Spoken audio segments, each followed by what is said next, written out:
Mahasiswi Universitas STKIP PGRI Sumeneb membuat heboh publik dan jagat media sosial karena mengumumkan akan menikah di acara wisudanya.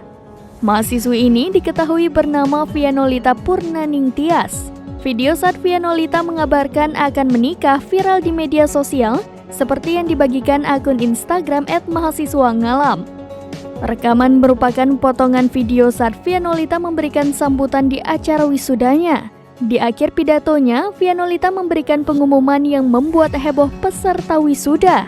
Awalnya Vianolita menyampaikan rasa terima kasihnya kepada seorang dosen Universitas STKIP PGRI Sumeneb bernama Ferry Weldani.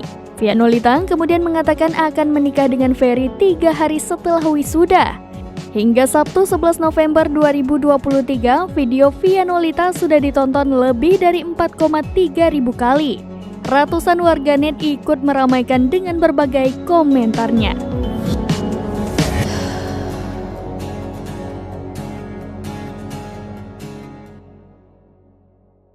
Download Tribun X sekarang, menghadirkan lokal menjadi Indonesia.